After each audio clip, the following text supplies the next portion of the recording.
My name is Carola Weil. I'm the Dean of the School of Professional and Extended Studies here at American University, and with Nancy Davenport, the Dean of the Library, who was tucked away back there near the cheese.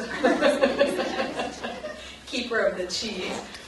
We are just delighted to welcome you to the kickoff of our fall series in our community conversation series on books that shaped America. Tonight we are delighted to have Professor Nathan Harshman joining us, the chair of the American University's Department of Physics, who will bring to life, literally, we think, a work written by Benjamin Franklin. I'm going to tell you a little bit about Professor Harshman in a second, but I did want to just say a word about why we are even having this community conversation, and why I hope you will continue to join us and will spread the word among your friends and neighbors and colleagues to come and join us. Nancy and I envisioned the series last year as a way of connecting the university more directly with our neighbors and with our neighborhood and with the community at large. Universities are not ivory towers.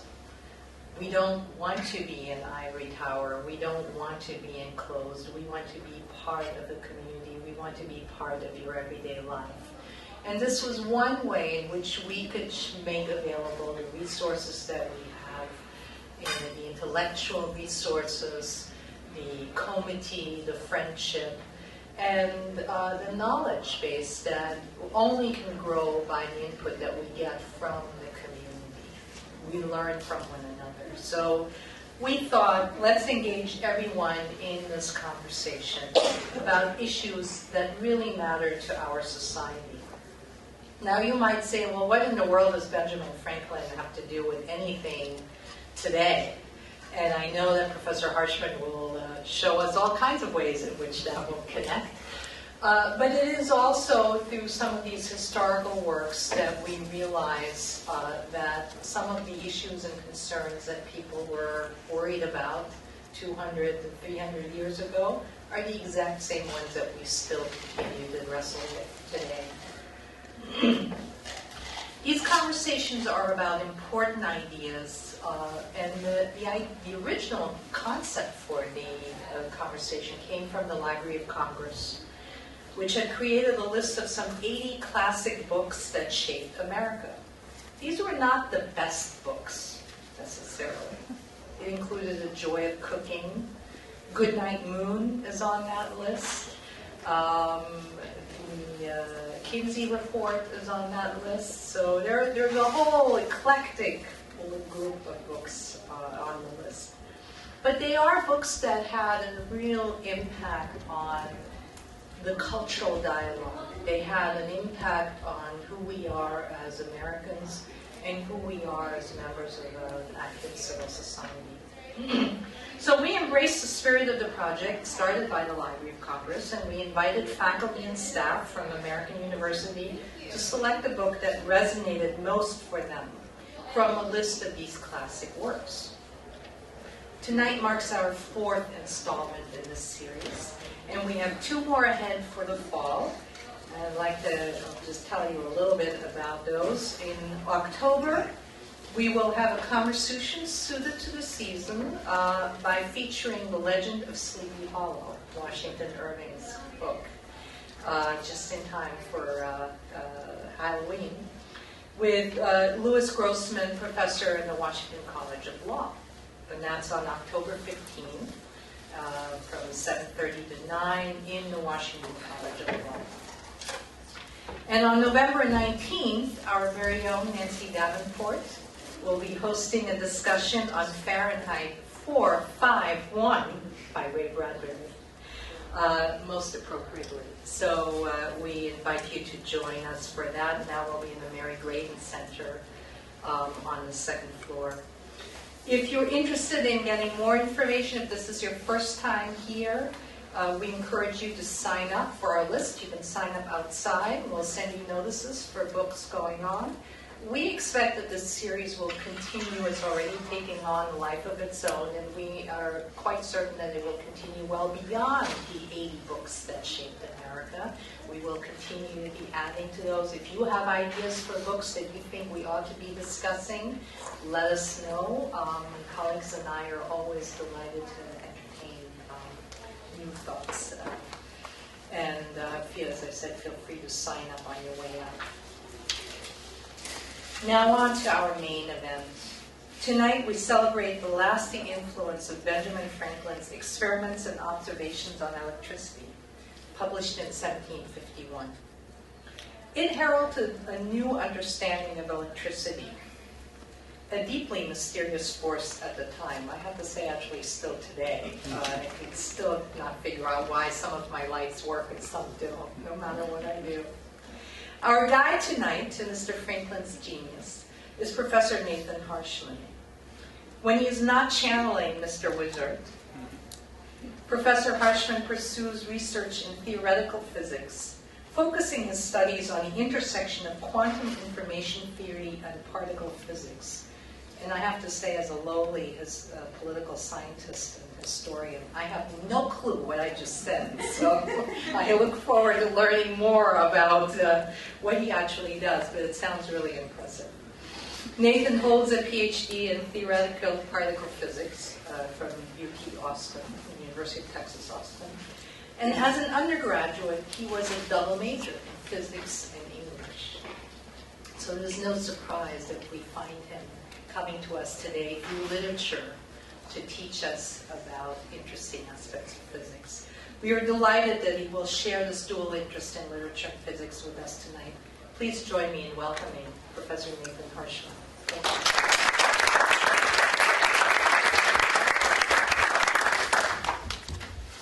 Thank you for that lovely introduction, Dean Viola.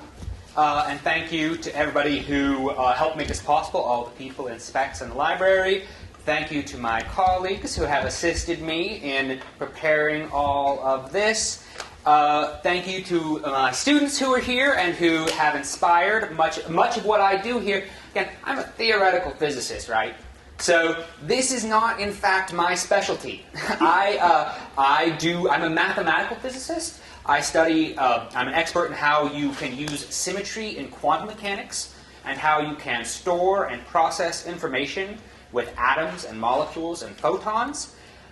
So this is an avocation, right? This is something a little different outside of what I actually do. And it's my students who inspired me to take this up. And I want to give a special, Richard Shaw, who I teach a class called Bridging the Two Cultures, Science and Literature.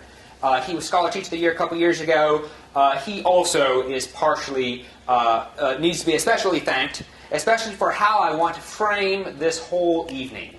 So I was an undergraduate major in English, but to be honest, I took a lot more linguistics classes than literature classes, so there's a little bit of a fudge there. So actually I've learned a lot about how to understand literature from teaching with Richard. And so my whole structure for the evening, as Richard says, how do you get meaning out of literature? And he draws a box on the wall, and he says, the text, context, the artist, and the reader.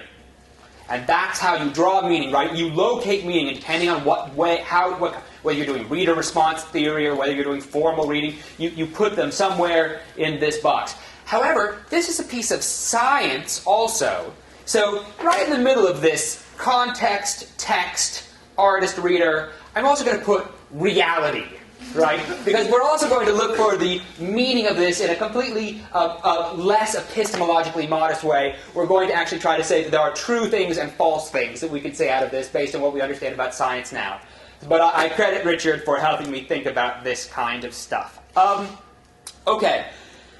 So before we go too far, let's see. So what's the first thing? So again, reader, text, artist, context. So the first thing I want to do is to make sure that what your agenda is.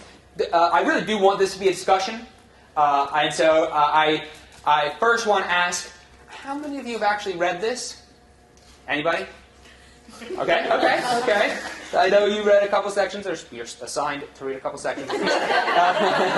So that's fine. And I'll tell you, it took me a really long time to get through this, and I'm not going to assume prior knowledge. Nonetheless, I'm going to ask you to still participate. I think I'm going to try to ask questions that I think you could at least make up answers to. And I tell you, if you ask me a question, and I don't know the answer, well, I could tell the truth and I could lie. It'll just be up to you. And if you think I'm lying, it's fine. You just say, I think you're lying. And if you're wrong, I'll shock you. Okay, so most of you have not read this book, and that is absolutely fine. Why are you here? Does anybody want to say why they're here? Is there something you want to get out of this? Is there something that... does anybody want to volunteer why they've come? I'm an alum, and so I heard about this in the alumni emails, which I never read. And I'm interested in the Enlightenment, particularly Joseph Priestley. Okay, great.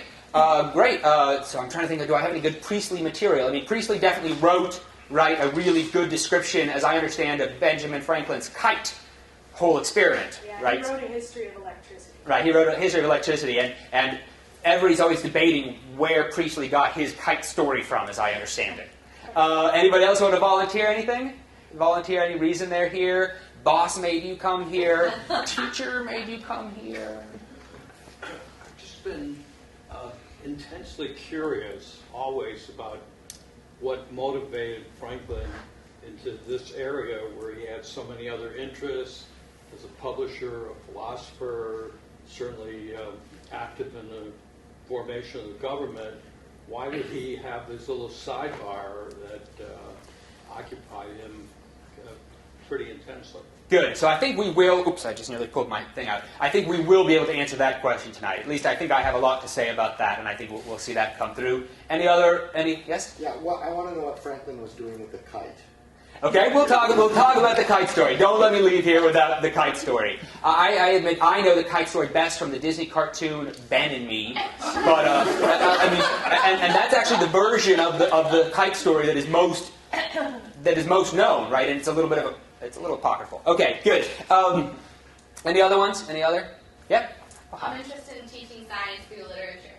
Okay, great. Well, I think that this is something we can do. Although, one of the reasons none of you have read this is so there is really only electronic. There's an electronic version is the easiest way to access it, and it really is still just a scan of the original. There are not many. There's no in-print. This is a print on demand. There are no sort of in-print modernized versions of this. This is still the kind that has the F-looking symbol for the initial S's and all that, right? So teaching, let me say, I am not convinced that teaching with this particular book is a good strategy. Okay, although I think that could be rectified. So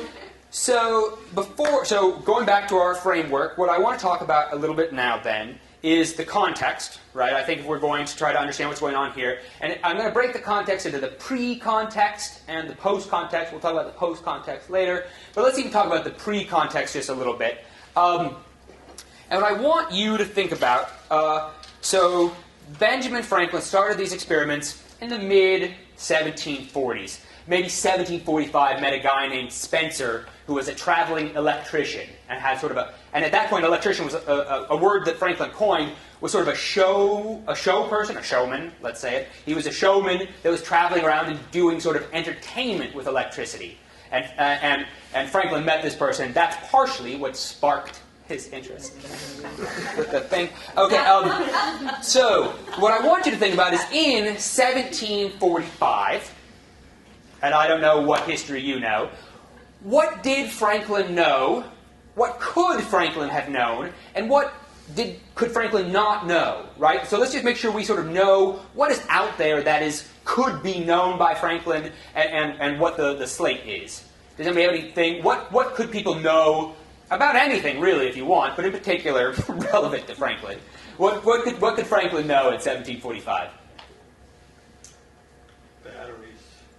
Batteries. So Franklin actually coined the word battery during his experiments. So the first modern battery is Volta. and that's a little bit after him, but he definitely, he coined the word battery for this contraption he made out of plates of glass and foil. So that's right about the right time. So, in terms of electrical technology, that was the cutting edge of electrical technology, was right about then people developing an electrostatic battery, not even a chemical battery, which is what we use now, which Volta sort of is credited with. Anything else? I mean, go through, yeah? Didn't they have like those jars where they would use electric sparks for entertainment? So the Leyden jar. And I have 4 Leyden jars here. The 5th was broken today when I got a bad shock and knocked it off the counter. And that's very specifically, the first paragraph of this book is the first letter in the book is Franklin thanking Mr. Peter Collinson for the gift of a Leyden jar. Okay, so in terms of technology, the Leyden jar was the latest thing invented by Muschenbroek in Leiden, which is why it's called a Leyden jar. Just a few other things. I just want to make sure that you know that at this point, Franklin, while some people talked about particles, and Newton talked about the corpuscular model for all sorts of things, people talk about particles, there was no modern conception of atoms or molecules or electrons, right? So it's very hard for me as a modern scientist not to interpret all of the things I'm seeing here in terms of the reductionist model, in terms of the fundamental constituents of matter, which we feel very secure, I feel epistemologically very secure in since about 1905. So he didn't know about any of that. Nonetheless, he does know that you can try to make these kind of reductionist explanations in terms of particles, and there's a lot of that in this book.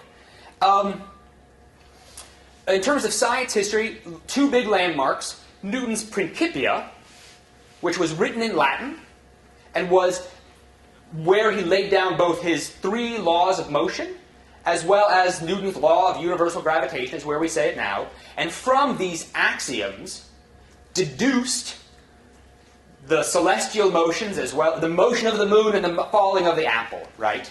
So from Newton's Principia, a very deductive model for science, written in Latin, very mathematical. It had calculus in there, which he basically invented, and a lot of difficult geometry.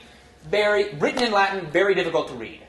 There's very little evidence, and probably there's a guy named I. Bernard Cohen who has more intelligent things to say about this than me. There's not a lot of evidence that Ben Franklin understood Newton's Principia very well. However, Newton also wrote a book called Optics, which was very inductive. Lots of experiments, lots of saying, okay, let's make some proof of principle kinds of experiments and send the light through the prism and the prism spreads out.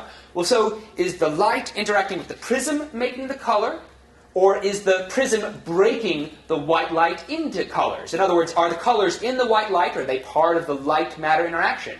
So he said, well, we can try to test this through further observations. And so he put another prism, and he recombined the colored light back into white light. And so he made these sort of inductive proofs, right? He was using definitely the experimental method, and really, it's been described as a real textbook for the experimental physics of the Enlightenment. Much more so than the deductive Principia, which is a landmark in intellectual history. But in terms of how Enlightenment gentlemen were doing science, Newton's Optics was the text for how you do these kinds of things.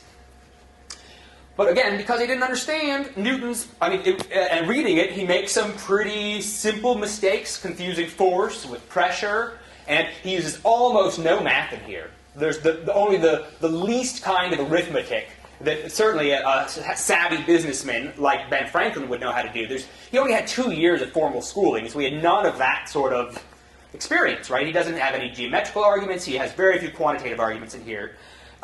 He also doesn't have very precise definitions, right? He doesn't, Newton had given a very precise definition for force and pressure and mass and all these things. He doesn't use these. He's a little sloppy with these kinds of things. And at this time, there's also really not any precise definitions for things like, conductors and insulators, which are 2 sort of classes of things that can conduct electricity and things that can't conduct. That's just being figured out about now. And there's no distinction between, electricity, electric potential, electric field, the spark itself, the current, the charge. He uses catch-all phrases like electrical fire to contrast with common fire. Right? So he uses phrases like electrical atmosphere, which seems to be a catch-all for everything from electric field to the sparks themselves to just the feeling you get when you're near something charged. Right? So there's not very many precise definitions here. What he is, though, doing is being very clear in his procedures of the experiments he's doing. Right? He's really saying, this is exactly what I did. It failed sometimes. It succeeded sometimes. Giving us his missteps and really making it very clear that he's making observations. Then he has some other sections where he has hypotheses. Or he makes what does he call them? He has a whole section here called observations. What am I trying to say? Opinions and conjectures. That gets a little dicey, right? That has a bunch to do with particles and triangles and two kinds of fire and clouds and bioluminescence, and it gets a little crazy, right? So there's that stuff going on. And let me say that he is not the first person to do these experiments, but really this is a pretty modern field in the 1740s. I mean, people have forever known that there were certain things that you rubbed and you got sparks. Right? That has always happened. In particular, amber or electron or electrum, depending on your Greek thing. They knew that that was a particular kind of rock that you could rub, and you could connect, you could collect.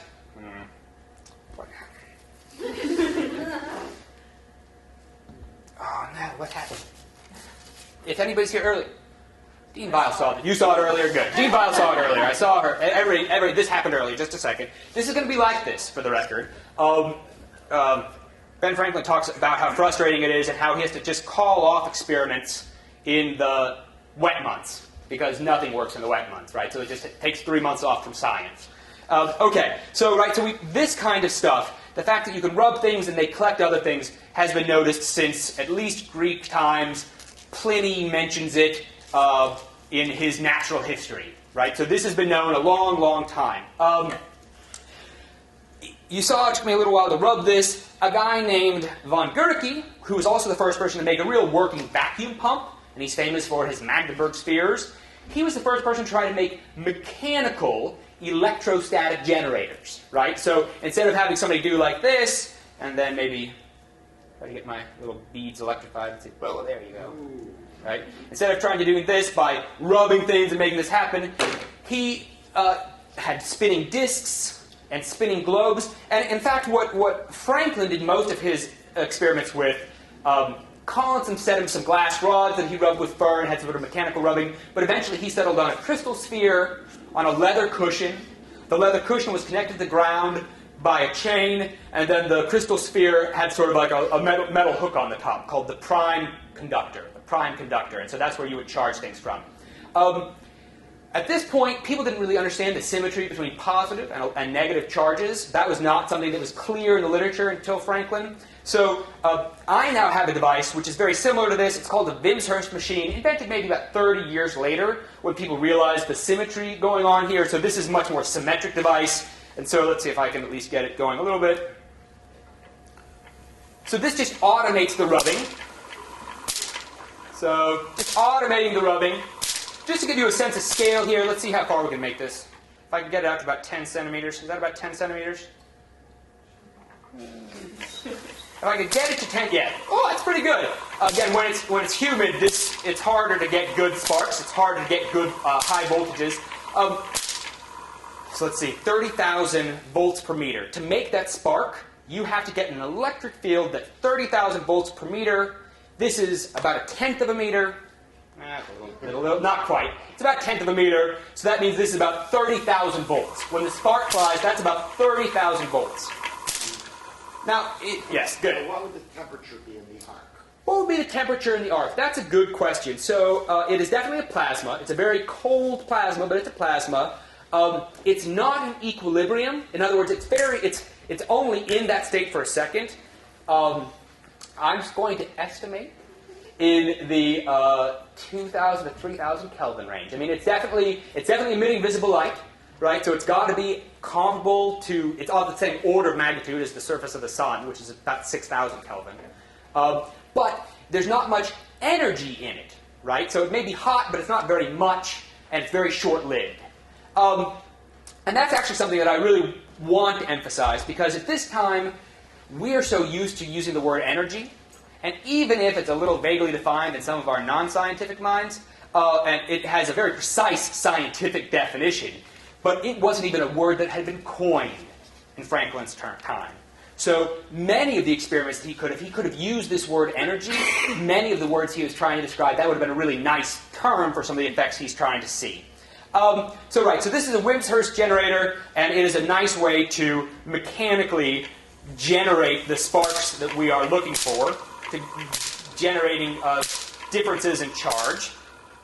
Let me look at my notes and see what I want to do. Anything else on the no and not no? No, I think that's right. I'll turn on another electrostatic generator. Say what?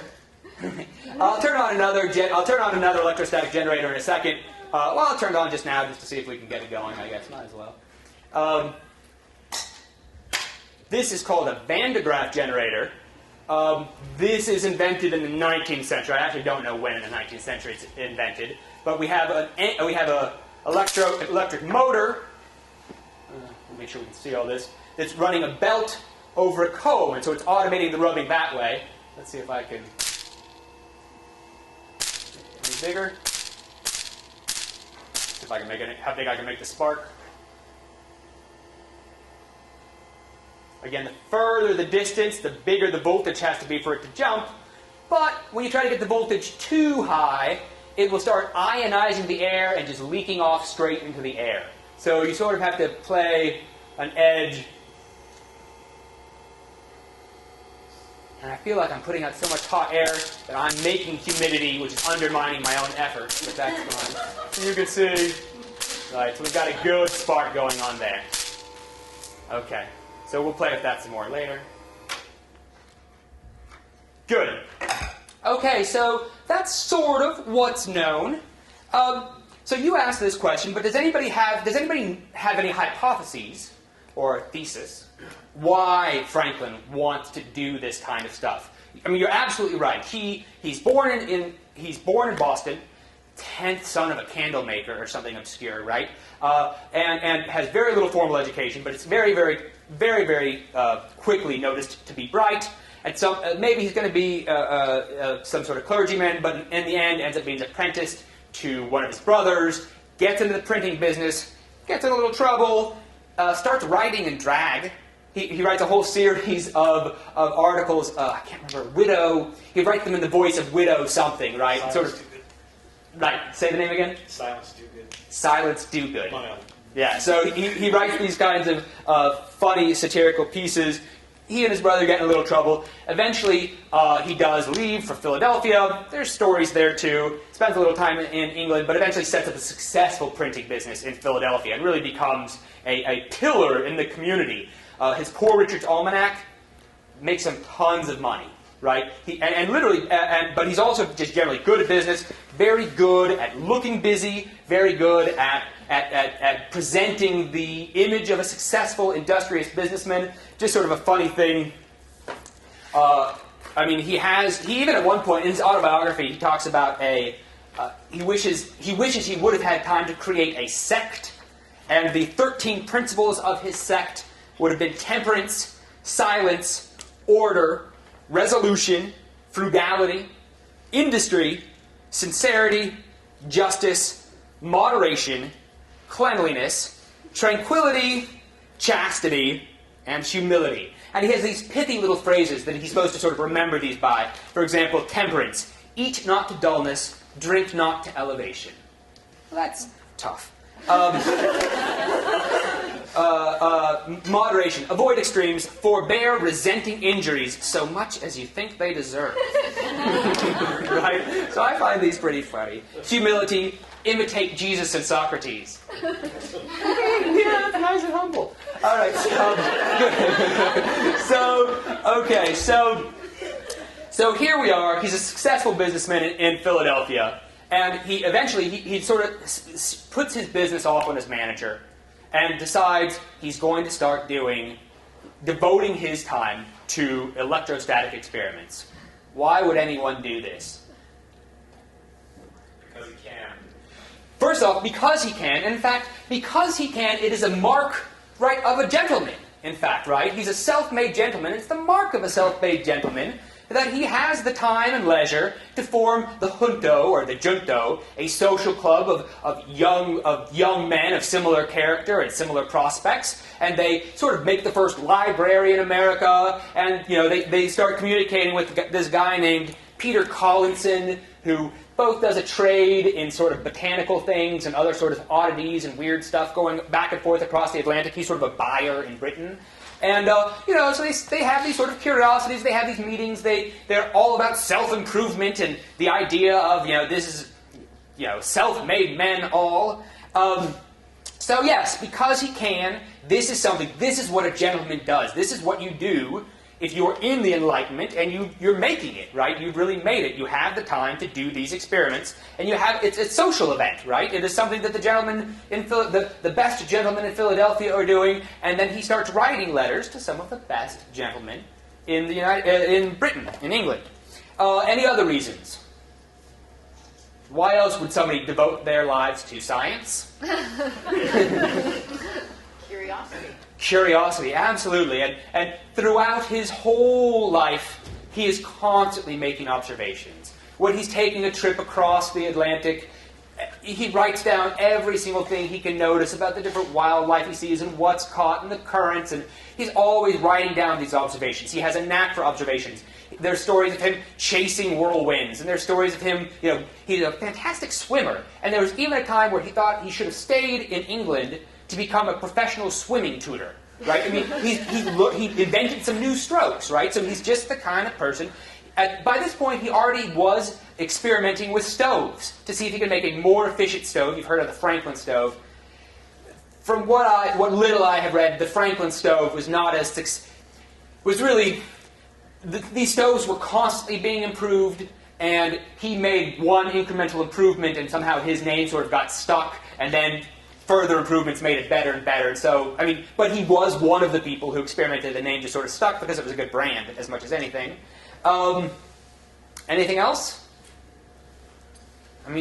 One thing is, there's always the contingencies of history. So he meets this guy, Spencer, and sees this interesting stuff. This is something that's very entertaining, right? Something he can bring back to the junto. They can goof around with. It's a lot of fun. They have these sort of parties where they charge up people and then have the lady kiss the man and the electrical kiss, right? And one of his competitors, Abbé Nollet in France, is doing these kinds of experiments for the king of France, where they make 80 soldiers or 120 Capuchin monks get all shocked at once and jump, right? So this is something people are doing that is fun, right? This is a kind of entertainment. This is a style. This is a fashion. And it's also something, he's at the right place at the right time. Newton has given optics and suddenly this sort of guidebook to how to do science, and really nobody has done very much with this. There's some antecedents in England and France, but really not a lot of people have really done a lot of sort of systematic observation, inductive method, try to make general principles out of this. And those who have had a lot of trouble keeping away from their sort of religious prejudices about there can be no vacuum, because if there was a vacuum, where's God in the vacuum, right? So there's all this stuff, it's all mixed in with stuff, and it makes it a little hard to separate observation from theorizing. Again, why does he keep doing it? I'll just say also is, it turns out he's pretty good at it, and that's a feedback loop, right? He actually begins to start getting some prestige and respect for doing this. And so he basically carries on these experiments right from about, I'd say the peak is 47 to maybe 51, 52, and then things just his life starts taking him in other directions, and he becomes primarily involved with statesmen, and he's very involved in the French and Indian War, and then certainly with all the stuff leading up to the Revolution. But for a while, this was also a way to sort of, it was hot. It was prestigious to do this. Okay, so there's a little bit of the pre-text. So he starts doing these experiments, and this is what comes out. And so how does it come out? This is, there's really, so let's go through the title first. This is enlightenment. Experiments and Observations on Electricity made at Philadelphia in America by Mr. Benjamin Franklin and communicated in several letters to Mr. P. Collinson of London, FRS. So that's not pithy. That's dragging on a bit, but this is very much sort of like, so we have experiments and observations of electricity. Full stop, that would have been fine. But again, then he puts, made at Philadelphia. So first I'm really trying to locate these as actual things that have been done. There is some in the literature, some confusion between thought experiments and actually doing the experiments, right? And so he's trying to establish these were actually done in America. That's saucy, right? I mean, he's really trying to say something in here, right? That this is done in America, and despite some claims of philosophers that we have a rude and uncivilized continent, or perhaps even the very nature of our continent itself debases people, right? This was an open question in French philosophy as to whether, our nation, literally the land here, took away civilization, absorbed it like a sponge. By Mr. Benjamin Franklin, so right in there in the title, that's nice. And, there's that humility again for you. And communicated in several letters to Mr. P. Collinson, this is this sort of trader that he's working with, of London, FRS, Fellow of the Royal Society. Right? So this is his conduit into, certainly in England, and perhaps in the world, one of the premier scientific institutes, right? So this is his entree into that world of social acceptance of what he's doing, right? Of truth making by consensus. So, good. So the first part is published in 1751, but then it goes through a bunch of editions, and he keeps writing letters, and people even start writing letters for him and letters to him. So this version, sort of the final version that is a complete version, is printed in 1754. The first two parts were published by one person, and then the second part has a few other people's letters, and it's published by a different publisher, but they just sort of stacked them all together and put them into one big document. Yes, so that's the actual thing. It was pretty quickly translated into other languages, particularly wildly popular in France. Various people, Diderot was a big fan. He was the one who just had completed the big encyclopedia. And so Abbé Nollet, this other sort of favorite of the French king, was not a big fan. And so he actually actually the third part is even letters from other people defending Franklin against Abbé Nollet's counterattacks. So let's talk a little bit about this. Just for the record, I want to give a shout out here to, I read a couple of things, but a lot of this, the book that I read, a lot of this was Stealing God's Thunder, and we'll talk about that aspect, by Philip Dray. I think I read bits of some of I. Bernard Cohen's works, and J.L. Heilbronn. Those are two other authors, but if you were really interested in going deeper into this, that's where I would go. Okay, so I sort of mixed together a little bit there of the text and the artist, but let's now start seeing what some of the stuff that was actually in the text that was happening. One of the big, so again, these Leyden jars, these were what were invented, right? If you want to actually do observations with electrostatics, you need to have some way of measuring it, you need to have some way of holding it, you need to have some way where you can actually sort of literally put it on the table and think about what you're going to do and move around your equipment and come back and still have something repeatable, reliable, something you can know, something you can really fix your charge in, something that literally holds it for a little while. So first off, let's see how these things actually work. So let's see. That's the first thing I want to do. Let's use this one. Let's use this one. First I'll try to do it nice. Now, first, should I do it nice or bad? First, I'll do it bad. Yeah, first I'll do it bad. Let me get the right thing. Okay, so first I'll do it. Okay, so we saw what happened here. Let's just remind yourself again. This makes sparks. So we definitely are getting something here, right? And one of the things that Franklin does sort of say is, and other people were saying this at the time, we're not creating electricity here, we're gathering electricity. He believes there is a conservation of charge, and so whatever charge is being taken from the right side of this machine is just being transferred to the left side of this machine. And one side is positive and the other side is negative. And he just basically decides that if you rub, he has a particular device, and he just says whatever comes out of the top of this device is positive. And that's stuck. And we're stuck with it now. And now, of course, in our modern language, we know that the positive side is actually the side that's missing electrons. And so as a result, when a current is flowing from positive to negative, what's really happening is electrons are going from negative to positive. So he just picked it wrong. But it doesn't matter, right? This is just a name. We could have called them black and white or red and green, and just as long as they were opposite and we knew they were opposite, it would have worked out. It's a little easier to quantify it with positive and negative, but okay. Okay, so notice this also has a little bit of charge holding capacity. I can sort of charge it up, let it wait a little while, and give it a little bit more. But let's see if we can make something where we can really hold it for a while.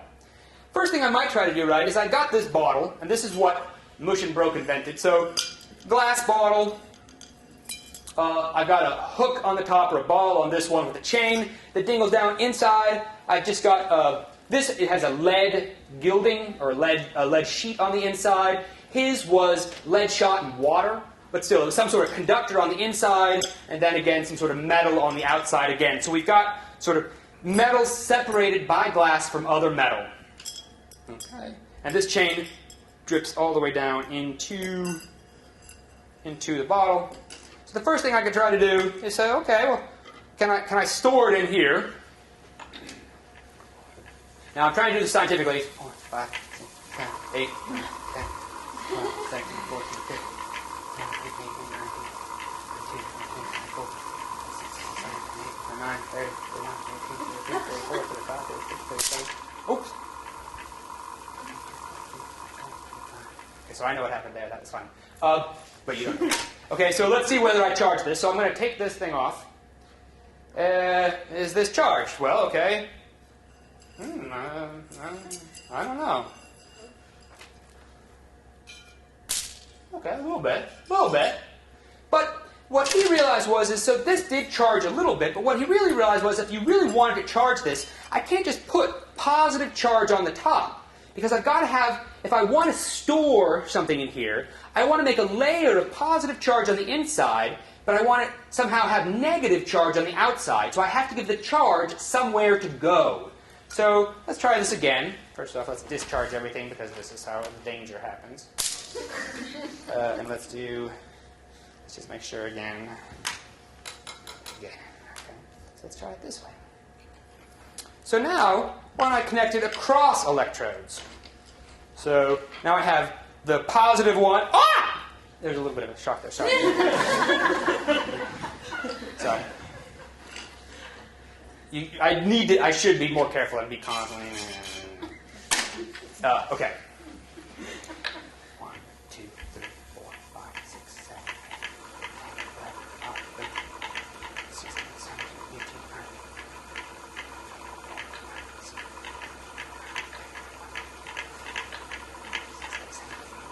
40, 41, 42, 43, 44, 45, 46, 47, 48, 49, 50, 51, 52, 53, 54, 56.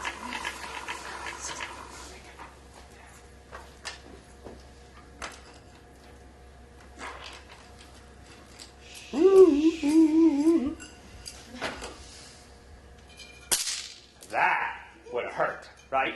So you see, that worked much, much better. And this was partially what he realized is that if he wanted to really store electrical energy in here, and call it electrical energy, the first thing you had to do is you really had to make sure that the charge that you piled on one place could repel the other charge, and so you could have positive and negative. You sort of got this idea of conductors and how you had to arrange charge to get the kind of effect you wanted. So let's charge this up again. There's a little bit of shot there. Let me do this. And so once you have this, though, right, you can make these devices. You can charge up these bottles. And so, okay, let's do this one. Let's try another experiment. So,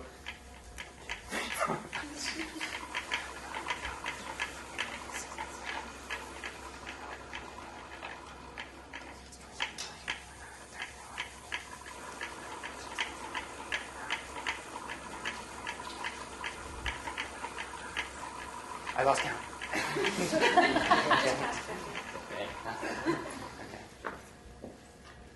And we do this. As long as that was a little bit. That's fine. As long as I don't touch this part, the bottom and the top at the same time, I should be fine. Let's do a little trick here. For example, okay, so we want to investigate maybe how much charge we have here. Well, so let's see if I can arrange this up. I have this plate. It's just a metal plate connected to the metal table. For the record, this metal table I've actually connected through a variety of wires all the way to the ground. Okay, so this is a grounded table and this is a grounded plate. This is another metal plate, but it is on an insulator, so it's not connected to the ground. What I'm going to do, let's go like this, put a little ball in here.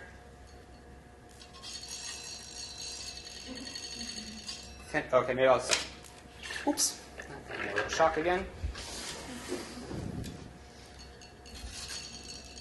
A little ball running back and forth right there. Anybody know what's happening here?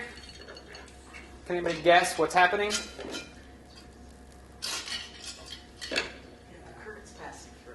It has current passing through it, and in fact, what's happening, right? Let me see if I can. It's running out slowly, right? What's actually happening is so I'm connecting this to this, so this plate, oops, I just lost all the charge. This plate becomes positively charged. When I put this ball in here, because it's positively charged, and this is neutral, here's something you've got to remember. Charged objects attract neutral objects. Just store that in your thought box. We always talk about opposites attract, but also charged things just attract neutral things. That actually explains a lot more of dating than you think. It's not just opposites attract. It's like just anything highly charged attracts neutral things. Okay, so what happens then is it swings over here, but this has a little metal foil on the outside. It gets charged, and then these two are the same charge, so it gets repelled. So it flies over to this one.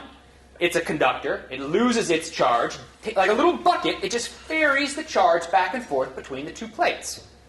Called an electrostatic bell. We'll see in a second. Franklin used this to detect thunderstorms. He had this in his house, and so when a thunderstorm would come and he had a lightning rod up, it would start dingling. It would start dingling. And if it was a really bad thunderstorm, it actually would short circuit and sparks would just fly between the bell.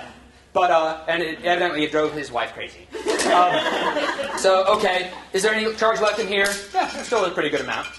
He also did stuff. I mean, he had, I don't know what he was trying to do. He had a lot of fun trying to kill things with electricity. And so, to kill things, and generally for his bigger experiments, he needed bigger and bigger charges. He needed to hold more charges. There's a whole bunch I can say about capacitors. And so, I can make, basically, there's a certain amount of voltage I can make by spinning this thing. There's only a certain amount of voltage. But I can add more and more of these Leyden jars in a series and get more and more energy stored in them at the same voltage. So I get more and more charge and more energy. So let's see if I can just do that for a second. So I'll put this here. I'll put this. Oops. So for example, I could put these. Oh, I always get a little scared. Because I need to make sure I just discharge everything one more time before I hurt anybody or myself. There. Did you hear that? There was a little bit left. Okay, good. Good. So I have the metal bottoms of the two capacitors charging each other. So what should happen is if we say this is the positive side, this positive is going to induce a negative on the outside of that, which will conduct over here, which will induce a positive on the inside of there. If I said that, did I say that right? Yep. And so then I should have a big voltage across these two. This will be positive and this will be negative, and it'll be real nice. So let's see if we can do it.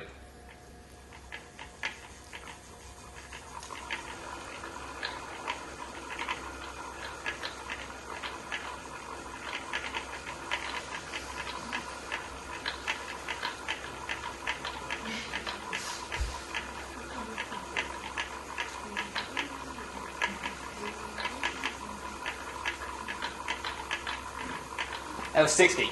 Let's keep going. Right? Because I can store twice as much charge in there. Let's do it big. You got patience, don't you? I got a good idea. Let's see what also was fun for them to do. And again, this was partially spectacle. This was supposed to be entertainment. So it's like, let's set things on fire.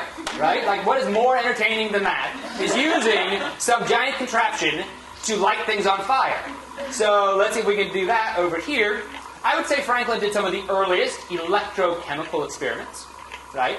And so he noticed, for example, that the sparks would sometimes tarnish metal or cause oxidation. So I don't know how long I've gone now. Okay. Oh, I can hear a little bit of leaking. I have a pretty high voltage, so I can hear a little bit of just leaking out in the atmosphere. I'm going to, just for the sake of caution, listen, nobody's going to get hurt here.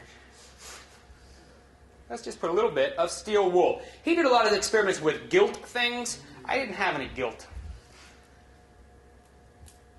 Let's see if we can get just... Oh, hold on a second. Let's see. Little sparks are coming through. Did I make it too thin? See if I can catch it. Oh, it caught fire this afternoon. Hold on a second. We got a lighter? First off, let's make sure it was really charged. Oh, well, that's why. Okay. That didn't work at all. What happened? Should I try to do it again, or should we just give it up? I'll try it one more time. Let's try it one more time. Just make sure everything's... Motion, I think kept breaking the... Did it keep breaking the connection a little bit? There may have been some leaking there. Let's just make sure I haven't hurt anybody or myself. Oh, but there's a... Yeah, so there was a break there that made that not happen right. Okay. Yeah, so I'm glad I did that, right? Because that would have been a little painful. Okay. Okay, so... What was the thinking at the time about conservation of charge? So, there were people before Franklin who basically, again, thought that you could move charge by friction. You could collect friction, you could collect charge from one thing to the other. And so the idea of conservation of charge was already out there. What Ben Franklin did was by putting the name of positive charge and negative charge on it, sort of made it, he even has examples of, so if I take one charge from the top, then it's 39 and the bottom is 1, and then it goes 38, 2, right? In other words, he was the first person to sort of try to do a little bit of accounting with numbers, although it was very qualitative even though it was numbers. Let's try this. So there's... Yeah, so I hear that, right? Sparking by the alligator cliff. So,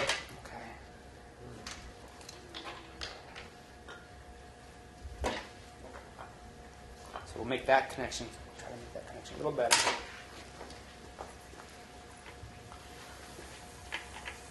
Anybody hear any sparking? A little bit, maybe.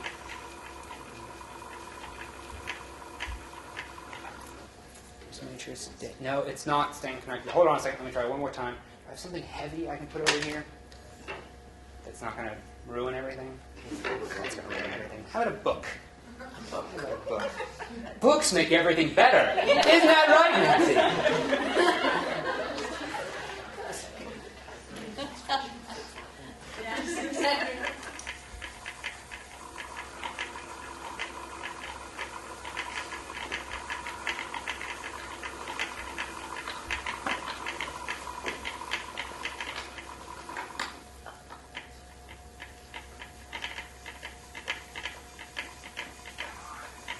You saw the fire, didn't you, Captain? I should have probably thanked you, too. Oh, I can smell the ozone over here. When you have the electrical atmosphere being created, you can actually smell the field's getting strong enough to tear apart oxygen molecules and turn them from O2 into O3 and free ions floating around. So that's good. That's good. That's a good sign. Okay. Wrong hand. Okay. I'll just lift that up with the...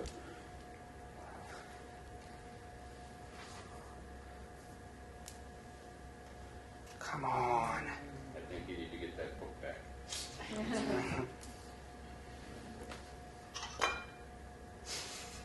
Oh, well, I'm really sorry. Let's see.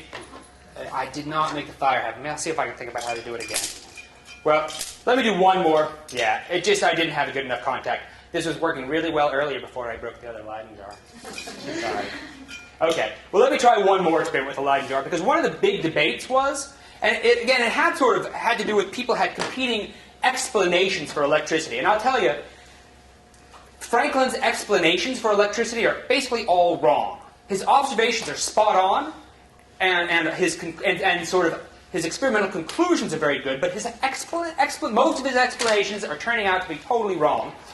But in one debate, he was totally right, and he beat Abbe Nollet totally. So here's another Leyden jar. This one's a little special because it's easy to dissect. In other words, I'm going to take it apart. Hold on a second. So I'll show you what happens here. Okay, we'll try it one more time.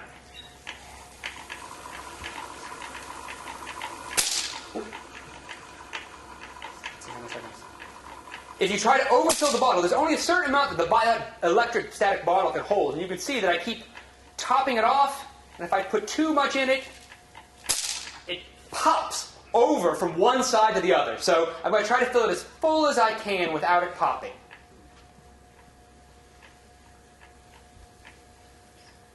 And let me convince you. When it pops, is it all dissipated? It is, because of the way I have this set up, then yes, I basically am taking the charge from one side and putting it on the bottom. Let me prove to you that this process is definitely charging it strongly. That's pretty good. Maybe make it a little bit more. Okay. Let me just make sure not everything's all gone crazy. Oh, yeah, it had gone a little crazy. There you go. Okay. That may have been the problem in the last experiment. This Wimshurst can get charged through through charge leakage. I wonder if that's what's happening.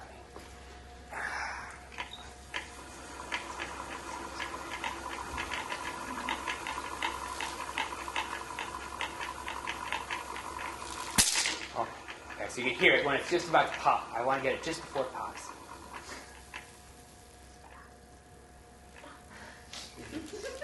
Oh, What can you hear? I can hear it start to crackle just a little bit. Okay, good. That's good. Good. Okay. So, let's just make sure I got a good charge. I know I have a good charge. Okay. So, this is called a dissectable Leyden jar because I can actually take out the middle piece right here. Could you hold that for me? So you trust me. Thank you. Good, right? So actually, I gave that to him just like that. Let's take this out. I can take this out. Take this out. Woo! Woo! Ha ha ha ha!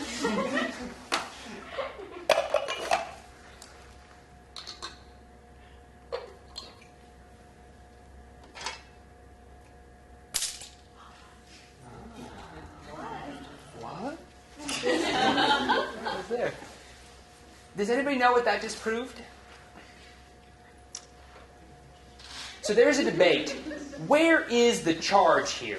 Where is the energy stored? Where is the electric fire? Is the electric fire in the metal?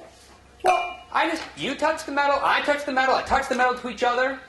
The electric fire in the Leyden jar was not in the metal.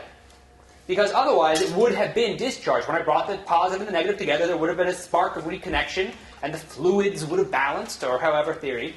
So that meant that the actual fire, the energy, was stored, it was actually stored in charge densities on the surface of the glass in their day and the plastic in this version. And so this was a big debate with Abbe Nollet that Ben Franklin clearly won. Victory for Ben Franklin. The energy is in the glass of the Leyden jar. The electrostatic is in that glass. And so that was a big victory, and a good number of the letters in here are back and forth about that. So, what was the other big debate? Let me just look through my notes to make sure I'm not skipping anything. What was another big debate? That's all wind up. Okay, good. Another big debate he had with Abbe Nollet, and which ended up being sort of a stand-in for a fight between British science and French science, and eventually into a fight between American science and British science, right? So it ended up a particular fight that actually got politicized. It ended up being like politically angry tirades about whether to put points or balls on your lightning rods. was this debate about the pointiness of electricity. And so the last sort of set of demonstrations I want to do is I want to talk about the lightning rod, but to set that up, we have to talk about the pointiness, something that Ben Franklin noticed and had an absolutely terrible explanation for. It makes absolutely no sense. But he totally noticed something important about pointy objects. And so let's even try this. So let's see. We saw the electrostatic generator before. What I'm going to do to make the electrostatic, to make its charge a little bit more visible, I'm going to put this little pom-pom on top. Okay, have a little bit of sticky tab on there. Pull this over so I don't get sparks from over there. Let's see what we can do here. You've probably seen this with children, right? With frizzy hair. Right? Whee! Nice, so we have that going on. That's really nice. Maybe I'll slide this over a little bit.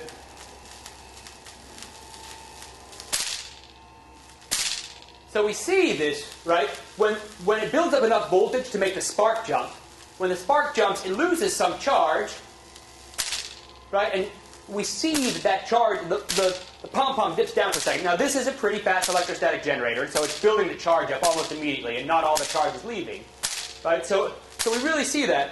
But now, watch what happens. Oh, where's my other stick? Here we go. I'm not even really connecting this to anything, for the record. I'm not even connecting this to ground. But watch what happens if I just bring this pointy object over here. So first off, I just bring it close to it. There's no spark going to this. I'm just bringing a pointy object over here. It's over here. Nothing happens. Bring the pointy object over here. What he noticed is an iron bodkin seemed to ruin his experiments. Just putting a pointy thing anywhere near his experiments, and he had trouble getting the charge he wanted. He then figured out he could make, for example, things like this. Hold on a second. Oh, look how big that is. Now, the actual metal of the stand's got charge, so I have to discharge the metal. Okay. So let me set this one up. Not last one, but the right hook.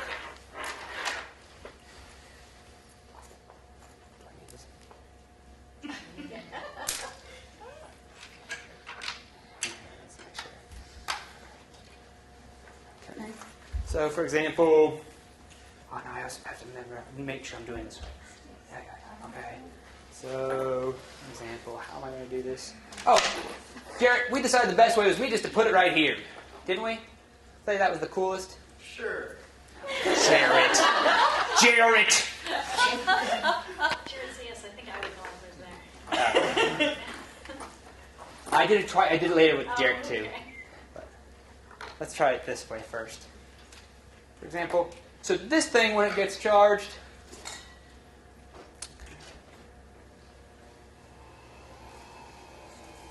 let's see if it gets charged. You just notice. I mean, you see that, right? That thing's just spinning faster and faster and faster, right? It's actually pretty hard to see from... Is it pretty hard to see? We're right on the... Thanks, Jarrett.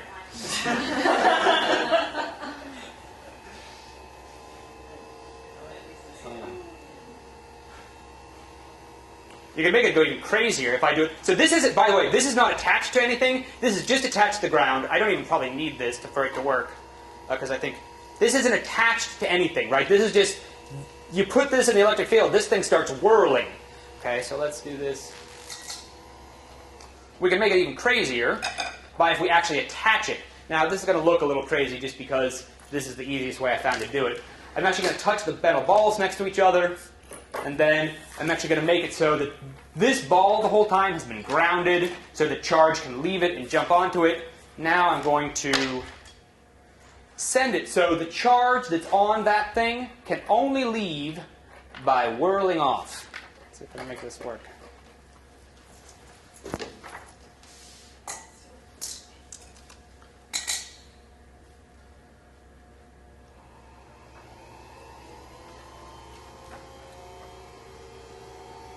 There we go.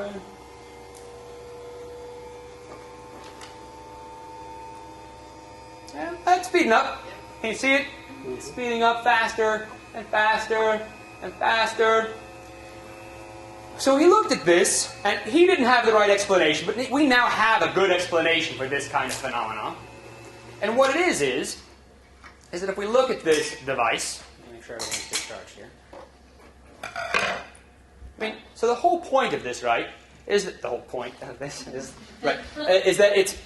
this is an asymmetrically shaped device, right? It's a kind of rotor where we have a sharp end on one side, countered by a flat end on the other side. All the arms, they are symmetric until you get out to the point. So what must happen here is somehow the charge leaves this device. The charge is leaving this device, and as it leaves this device, by Newton's third law, which he did sort of know about, if there's an action that way, there's going to be a reaction this way that makes this thing spin in this direction. So what he noticed is that pointy things, and if this was dark in here, you would have even seen a small blue light at each of these points, right? You would have actually seen the strong electric field ionizing the air at these points. And so he became convinced that the pointiness this was a really important phenomenon. So let me show you what he had a lot, again, he had a lot of reasons, and he actually tried to do a lot of meteorology. And he actually had a whole theory about how the sun's common fire combined with the electric fire of the water, which he saw evidence for in bioluminescence. He'd been on a lot of boats, and he knew that the rudder and oars and things would stir up bioluminescence. And so he thought that was a sign that ocean water was full of electric fire. And it would combine with common fire from the sun and rise up and fill the air with these currents, and then they'd hit mountains on the coast and dump thunderstorms. There's something there, right? He had a reductionist model for meteorology that had some merit. But this was all to justify what he wanted more than anything was to turn his experiments into something useful for people. He really believed in useful experiments. So let's go back to here. We have... Oops. Just a second. I forgot to ground this.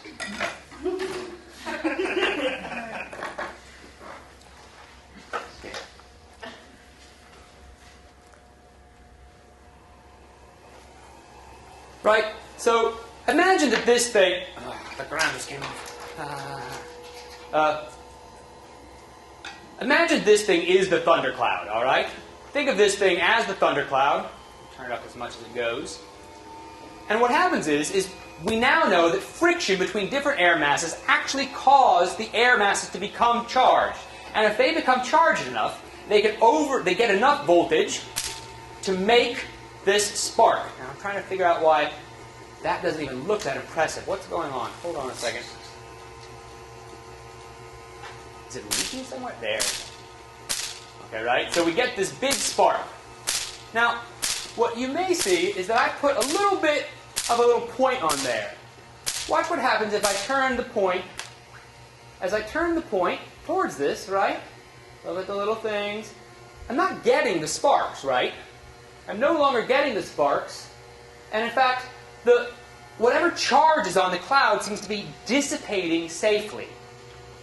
Right? Now, if I get this, I have to get this very, very close. And if I finally get this very, very close, I will get a little spark to the sharp point of the tack on there. Right? So this little lightning rod that I put on our house underneath our cloud does two things. First off, just being here, just having a lightning rod causes this kind of point discharge that weakens the power of the very cloud. It draws the charge off the cloud safely. And then, if it ever does build up enough, it will then hit the lightning rod, as opposed to the rest of it, and safely conduct down to the ground. So, this was his big thing, right? This was the first, again, he claimed that if you electrified animals to kill them, the meat was more tender. That is not a killer app, right? That is not something that is going to change the way people work. He showed that you could light gunpowder on fire with sparks. Yeah, but you could also do that just by hitting it, right? You can do it with all sorts of stuff. That's not a killer app again. This was the killer app, right? Because people were scared of lightning.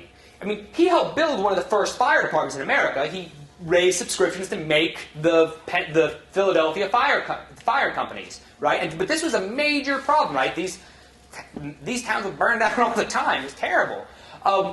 So people were scared of this. Their churches were often struck, right? That's a terrible sort of sign of something, right?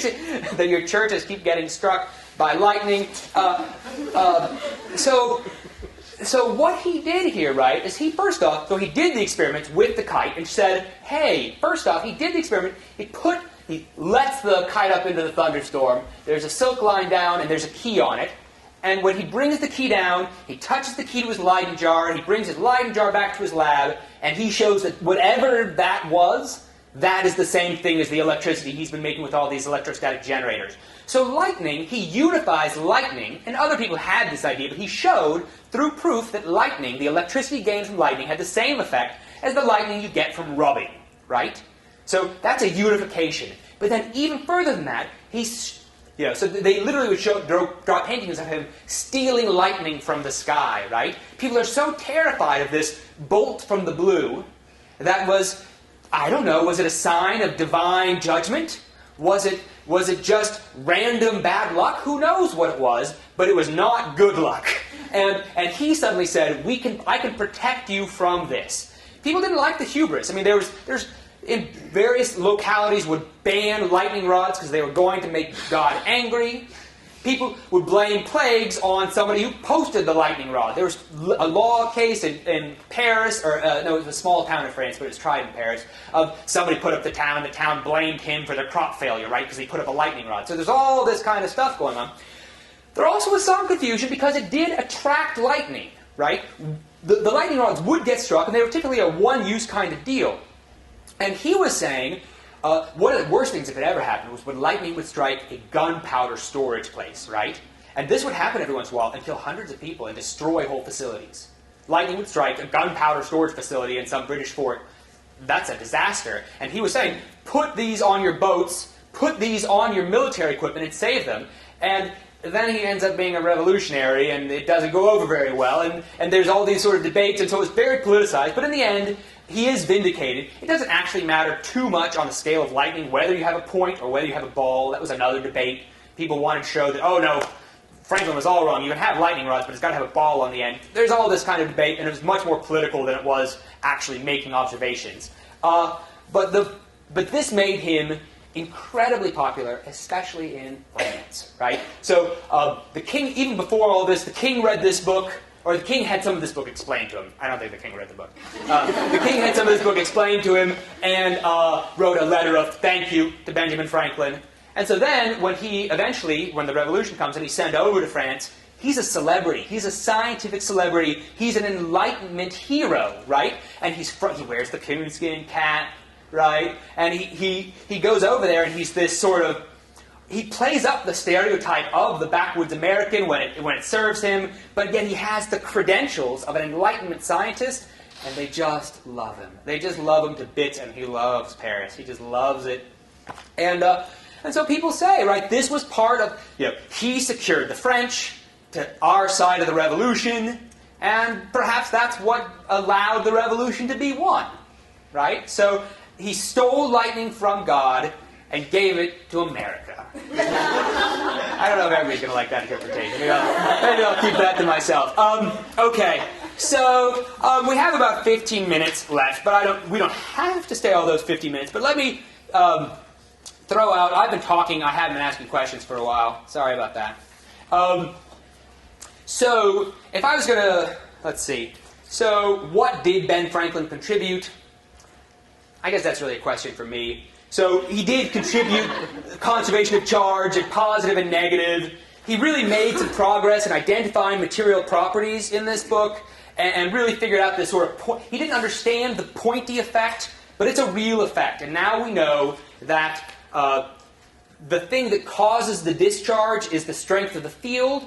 And so even though this whole object is at the same voltage, you have bigger field at the tips. It has to do with the gradient of voltage. And so you have a sharper point, a sharper gradient, and more electric field there. Again, he made important observations in electrochemistry and meteorology. And this lightning rod application was big. What did he get wrong? his particle model was terrible. His meteorology was nonsense. He eventually apologizes for his bioluminescence. He figures out that if you actually took the ocean water, he did some experiments, and he took it out of the ocean and just set it in a jar, and it died. Right? So the bioluminescence went away because the bioluminescent little critters all die, and so then it turns out that's not a property of the ocean water. Right, so he got all that wrong. But I guess the question I have for you is, why was this book picked for this list? So what do you think? Why did the Library of Congress pick this book? Anybody want to throw something out I there? would think that he influenced the subsequent generation and generations thereafter to continue experimentation in the electrical field. So certainly his scientific contributions truly are something that's important. And no history of electricity is complete without him. It's not just our parochial view. This is a worldwide view that he really did contribute. And that his model, the way he wrote these things, was a model for open, honest, and straightforward description. Occasionally a little silly. Occasionally, I mean, he has these sort of bizarre stories again when he's like, this is the kind of electrostatics party I want to throw. Like he literally goes on to for a whole page description of if he could throw his ideal electrostatics party, what would it be like? And it's like somebody dreaming about their wedding. I don't know. He has this idea of making electrostatic bumpers where to get the charge when you drink them, that's when the charge happens, so every drink is like a little shock, right? Yeah. So definitely, he made real scientific contributions. Anything else? I mean, like... But he wasn't a scientist, so to some extent he represented everyman. Well, so that's a really interesting point you make there. I mean, he definitely presented himself as an everyman, and he definitely wanted to present himself as a self-made everyman, right? Now, the word scientist wasn't actually coined until, I want to say, 1832, in the second or third meeting of the British Society for the Advancement of Science, or the British... It was called the Association for the Science something or other. It was called ASS. Whatever the organization was called ASS, and then eventually they put a B on it, rearrange the letters so it's more like SABS or something to make it less silly. But it was in the third meeting that, and Coleridge was in the audience. And Coleridge was like, you're not natural philosophers. What are you doing? This is not natural philosophy. And so Whewell, W-H-E-W-E-L-L, said, okay, well, then akin to artists, I coined the word scientists. So really in the Enlightenment, it wasn't until after the Romantic Age where we started to even get the idea of what a scientist is. A scientist is someone who controls themselves to make impartial observations and is a quest towards objectivity and recording everything without any interpretation. That's not what Ben Franklin was doing. He was making honest observations. He wasn't a scientist as we conceive of a scientist, but he was as sciencey as it got, right? He was a scientist in that thing. He won the Copley Medal from the fellow of the Royal Society, got honorary doctorates from Yale and Harvard, and he was perhaps the first American scientist, even though there weren't really scientists. What were you going to say, Jared? I was just going to comment a similar thing. He really exemplified science in America where it wasn't a thing yet. Yeah, so it was just more like a social party day. And what he did is he came to show that Americans could do this, right? And so when you talk about books that shaped America, he was the first internationally recognized American intellectual. I mean, maybe not the very, very first, but right up there at the very, very first and the most widely respected at the time. A couple things. One thing is I think we need to remember that America then was a colony. That's right. And a colony is a stepchild. That's right. That doesn't have a first-class status. So he defied that by his scientific methodology. That's one thing. But the other thing that I think the shaped America thing is that he sort of set a model for the leadership that America came to demonstrate throughout its now 250 years in terms of innovation. Okay, yeah. I was even just saying, even the Founding Fathers, right? He certainly was an intellectual leader for them in terms of enlightenment. But I think you're right. He really, when you read, especially his autobiography, he is formulating the American myth and I don't mean that in that it doesn't exist, but that sort of the American ideal, right? He's really formulating that in a very clear language and self-identifying as I am making myself. We are a nation of doers. We are a nation of, while we can have these dreams, we want something practical, right? So, and we are going to make something of ourselves. Yeah. So we're going to. I was just going to say, he was a prominent figure in the revolution. He was an intellectual, diplomat, an entrepreneur, and I'm sure there's books on Washington as well in that list. And it just seems like you have to have something on Ben Franklin there. He's all gung ho on the Bill of Rights. Gung ho is an Enlightenment figure, even more radical than a lot of other guys involved in the Enlightenment. And when he was younger, he's even more radical. He did flirt with deism. Ooh, before he came back to the Protestant fold, but he really came to a sort of a hardcore deism for a while. But really he is I think actually in the books that shaped America, I don't know if there's any other of the writers of those times. So I think there is something to what you're saying there. They wanted somebody in that category. He is, and his autobiography wasn't even published until 100 years after he was dead, so you couldn't really call that a book that shaped America, although that was also very influential. Yeah, he's like the founding father you can relate to as an individual. That's right. Like in theme parks, when people see Washington and Lincoln walking around, people are afraid to approach them. But they just go right up and talk to Franklin. That's right. You were not going to stop until you told the story of the kite. So, and I sort of half did it, but I'll do it again. So first off, his accomplice for this was not a mouse. Was not a talking mouse. Okay, you didn't grow up. There was a talking penny. What? No, there was a picture book where he had a friend that was a penny. Oh, all right. So we all have our different childhood. Oh, okay. So his accomplice or his assistant for this was his first son, who was an illegitimate son, William, and who ended up being a loyalist, and that ended up being a pretty tough family dynamic, actually, right? But he was raised, even though he was from chastity, notice again was on here. It was raised by him and his wife, and he was raised by his wife as their sort of natural child, and actually rose to prominence and political prominence. But he sort of would hang out with his father and do this kind of crazy stuff. And so they saw the storm coming out.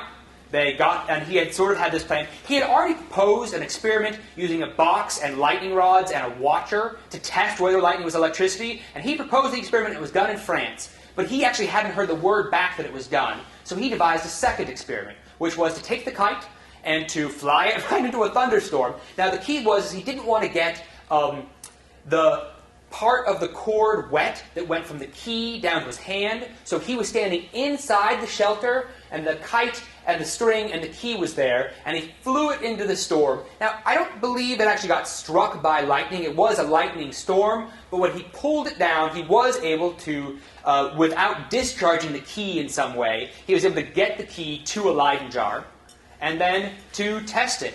Oh, and so maybe, to actually test it. So let me just show you this last thing, just so you can see how successful he was. Because what he ended up doing then was making this device. I told you that he made this device to test. So let's see if I can get this. What's the best way to do this? Hold on a second. For some reason, I have a good way to do this. I'm all tangled up.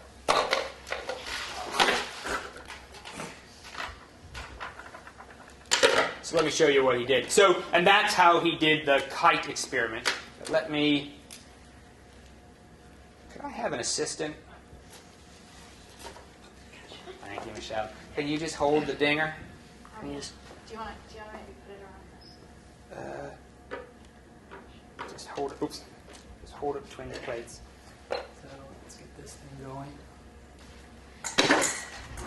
Oops. All right, done.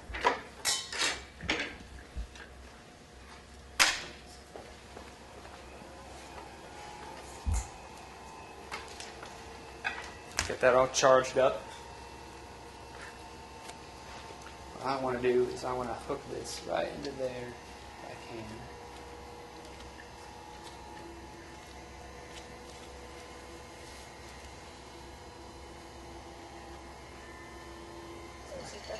There we go. Right? So there's no actual spark going on there, but you see this is what he would do. The lightning rod at the top, as the cloud went over.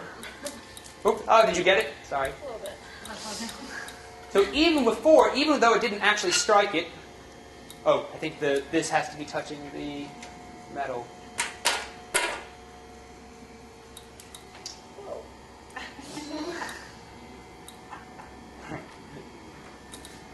It's electric.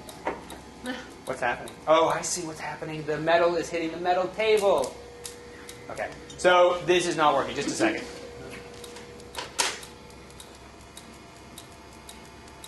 Oh my goodness. Nice. Right, so he could detect thunderstorms using this device.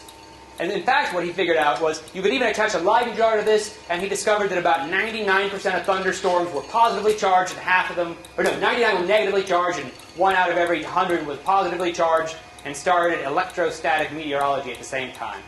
All right, well that was, I wanted to sort of, ow! This is not grounded.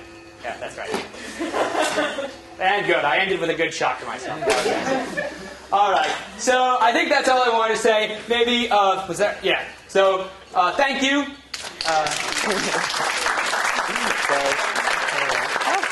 Let's throw a little bit of charge on there. Let's try it. Thank you so much. This is probably the most alive any one of our books have been so far. But those of you, many of you have been to these before. And I think this is the best book club going in the city. But the variety of books and titles we have to choose from, the Library of Congress selected on our behalf, and having distinguished colleagues, as we do here, to come and lead us through a discussion and a lot of demonstration and observation. Thank you very much. Thank you all.